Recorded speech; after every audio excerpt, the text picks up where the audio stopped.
Hello everyone. So today we will discuss about how to prepare for EMRS PGT English examination. This EMRS PGT English examination is being conducted by NEST, that is National Educational Tribal Society, and this EMRS is actually the Eklavya Model Residential School. So today we'll discuss about how one can approach when it comes to PGT English, and TGT English also will discuss after discussing this PGT.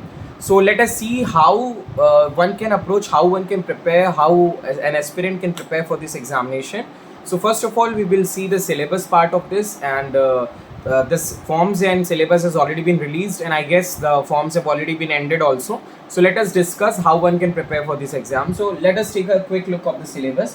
When we see the PGT syllabus, for all the subjects, there are two components. One is a common syllabus and second is a subject specific syllabus. So we'll see first what is the common syllabus. So in common syllabus, we'll see first is general awareness. In general awareness, you'll be able to see that this is about the current affairs. So first they are asking current affairs, and basically current affairs, they are emphasizing upon education sector. Like there is a Nipun Bharat Abhiyan, NIPUN. Then what is after Nipun Bharat, there are a lot of other there is a Safal scheme which is there, which is being launched.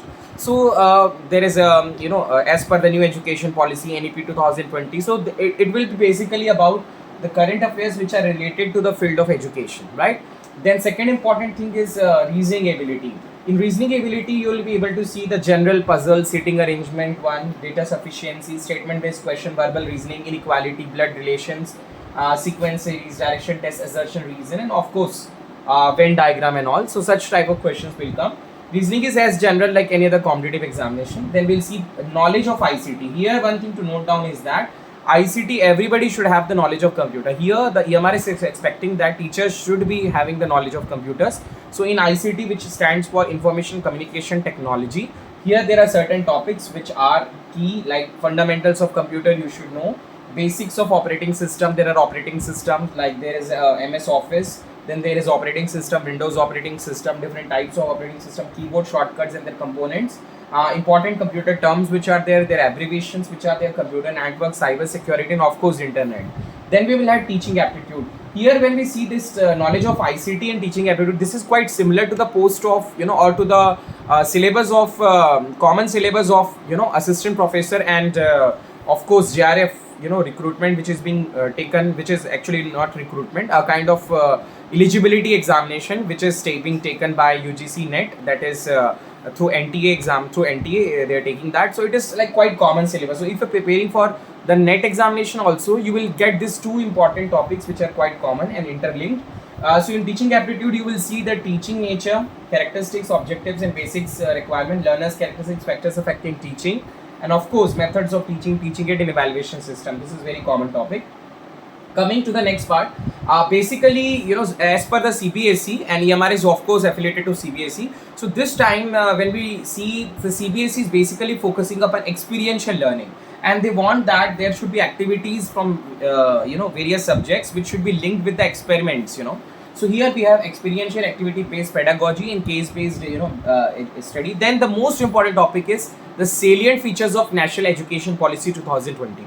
So the Ministry of Education has basically passed one different new law, okay, for new education policy. So everybody should have the knowledge.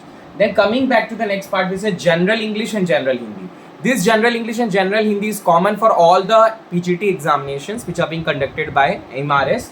So in English, you see that they will test the basics of grammar, which is like verbs, tenses, voice, subject agreement, articles, comprehension, fill in the blanks, adverbs, error correction, sentence rearrangement, unseen passages, vocabulary, antonyms, synonyms. It's a general, grammar topics. Then we have grammar, idioms and phrases. Then in general Hindi also, we have a very common syllabus for every PGT post, like संधि, समास, विलोम शब्द, पर्यायवाची शब्द, समान शुद्धियाँ, वाक्यांशों के लिए एक शब्द, मुहावरे और लोकोक्तियाँ, पठित गद्यांश पर आधारित प्रश्न. Now coming to the subject specific syllabus of English. So there are all the subjects have different subject specific syllabus. So right now we'll be moving to our part which we are focusing upon, that is PGT English. So in PGT English we will see that the syllabus is basically focusing upon literature portion of English. Like it's basically all the literature topics, from the times, from the Shakespeare to the times till now. Okay, so basically it's also focuses on Indian aspects of writing. So we'll see what's there in the syllabus. So after PGT history, we will have PGT English. So here it goes, here it came, PGT English. So basically when we talk about dear aspirants in PGT English, the first section, like when we see the paper also, English is basically divided into reading, writing, grammar and literature. So here also the syllabus is divided into reading section. In reading we will see the general reading, like what is there in reading, unseen passages and all, which is of course unseen passages, factual, descriptive, literary passages also. To access comprehension, basically they will test your understanding of the passage, your interpretation, inference, how you infer from the passages, your vocabulary, your unseen case-based passage also will come with verbal inputs which are there, and inputs like statistical data. Sometimes they will give data, which is of course the interpretational data, okay, and charts will be giving, and note making and summarization is an important part based on passage. Then next is creative writing skill. In creative writing skill, it has covered almost every aspects of writing. Like when we talk about it, notice writing is there, formal and informal invitation is there. Basically it caters to the syllabus of CBSE, which is there in class 11th and 12th. Basically it caters to that. So even if you are a teacher of English, or if you are teaching in some school, you can easily crack this examination because you are already teaching that particular topic. So notice formal, informal invitation replies there. Then there are letters based on verbal and visual output. Then article, report writing, descriptive passages, analytical in nature based on verbal inputs, classified advertisements, poster writing, speech in 120 words and all, using both the clues, verbal clues and visual clues, and also kind of different kinds of thing. Debate is also there. So actually it's not a part that you have to write something in creative writing skill. Here they will ask certain questions, you have to answer to that. It's like a multiple choice type of questions. Then coming back to the next part, which is a grammar section. Grammar section, basically like in 11th and 12th there is a gap filling, so it is also coming gap filling by using tenses and clauses. So first you should have to take the basic knowledge of tenses, and then coming back to that you have to take the knowledge of clauses. So these two topics have been covered. Then the questions on reordering and transformation of sentences. Sometimes what happened, we were asked to rearrange the sentences. You all have studied that. So reordering and transformation of sentence is one key aspect of that. Then coming to the next part, which is of course a literature. In literature, it starts with the works of Shakespeare. Of course, we all know that Shakespeare's contribution is something which is great. When it compares to the literature of English. So it starts with Shakespeare. So Shakespeare works, all the Shakespeare work of Othello, Hamlet, everything will be covered into that. So all of you, how to study that approach, I'll be first discuss the syllabus, then I'll be telling that to you. So first is Shakespeare works. In Shakespeare works, you'll have to discuss about all his writings, all his basic and famous creations, starting from like whatever was the first in the series. And then comes the Romantic period. The Romantic period is a period basically known for the works of Wordsworth and of course the famous Samuel Taylor Coleridge, which both of them together they had started this lyrical ballads movement, right? So we will be having the Romantic period starting from William Wordsworth, P.B. Shelley. Then we will have John Keats. Of course we have another one which is the Coleridge, Samuel Taylor Coleridge and Keats. That's all, the four writers: Shelley, Wordsworth, Keats and Coleridge.